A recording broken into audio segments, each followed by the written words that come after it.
Okay, very good to go.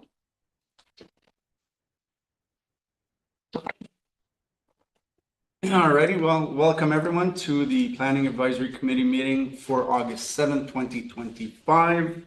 I'll call the meeting to order. We'll see, is there any declaration of pecuniary interests?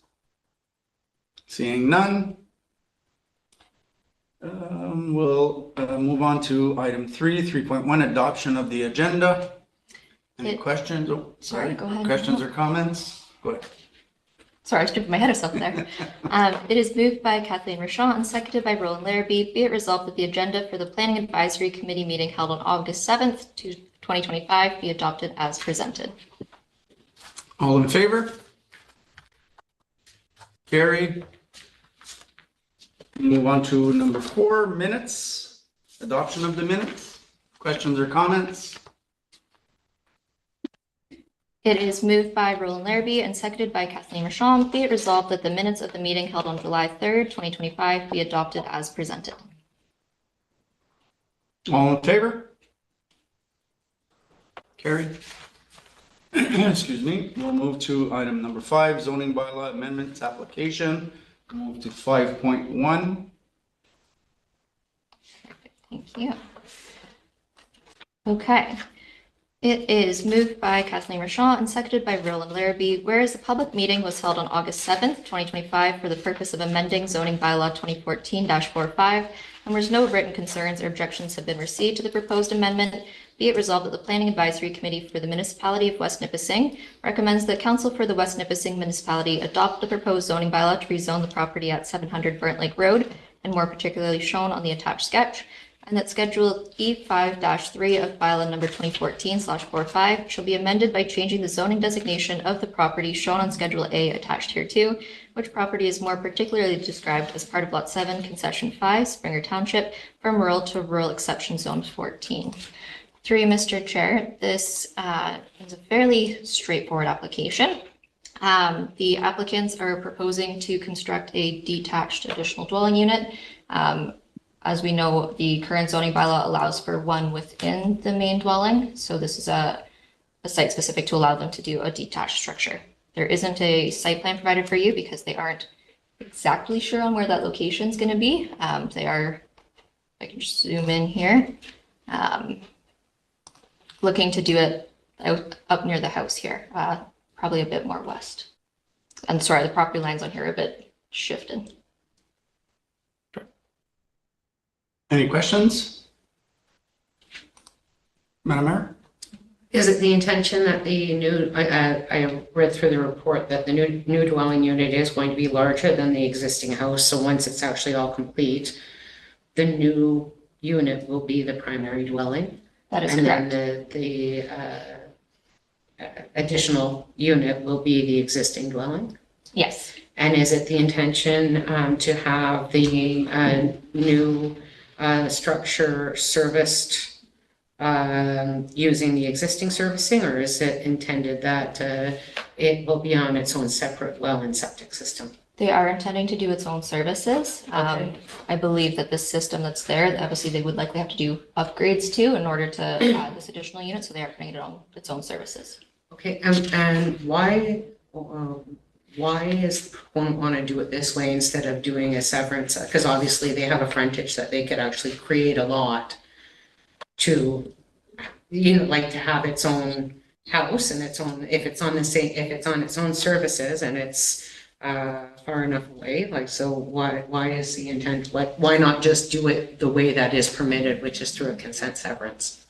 I would have to pass that to the agent. Okay. Don's actually more familiar with the file, but because he wants to keep the house. He doesn't want to do a severance for this. We've gone through this with him. This is what he wants. That's his parents' house. It's old. It may go away with time. I know his father just passed away not last week, so he just wants he wants his own house on that property, and he wants to keep the property as is. Okay, thank you. Any other questions, comments? Seeing none. So is everybody in favor? Carried. We'll move on to 5.2. Yes, so through Mr. Chair, 5.2 has been deferred to a later meeting. It is still, the notice was circulated to the neighbors, so we want to make sure that there was something there in case anyone was looking at the agenda. So there is something that we're just waiting on receiving from the applicants, and then once that's received, the application will be coming back. Then let's move on to 5.3. All right.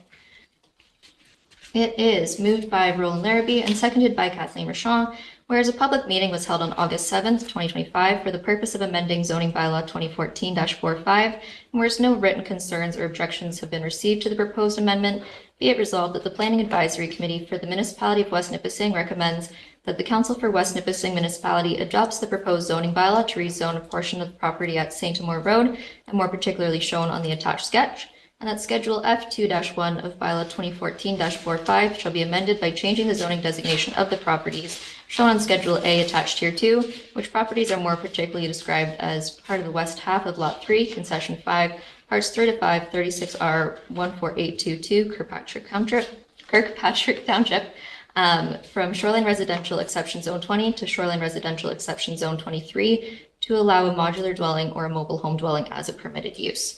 So through Mr. Chair, this property may look a bit familiar. The property was subject to a subdivision application that was from 2023, and it was the subdivision agreement was executed in August of last year. Created 6 lots as a condition of the subdivision. They were required to rezone the property from rural to shoreline residential. Within that shoreline residential zone, they did increase the watercourse setback, and there is a drain along Lot 5. So there's an increased setback for side yard setback for that drain. So what the proposed application here, the SR20 zone would be repealed and the SR23 zone will be put in place. That new zoning bylaw will carry through the same extended setbacks that were in the previous one, as well as for allow a modular dwelling or a mobile home dwelling as a permitted structure.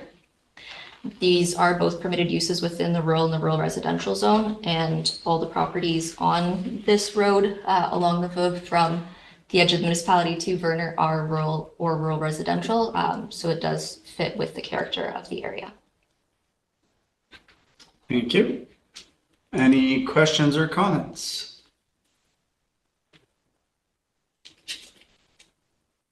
Seeing none? All in favor? Carried. And that's it. Oh, goodness. Okay, it is moved by Kathleen Rochon, seconded by Roland Larrabee. Be it resolved that the West Nipissing Planning Advisory Committee meeting of August 7th, 2025 be adjourned to September 9th, 2025. All in favor? Carried. All right. Thank you, gentlemen. Have a Send good me the evening. phone. You too. Bonsoir.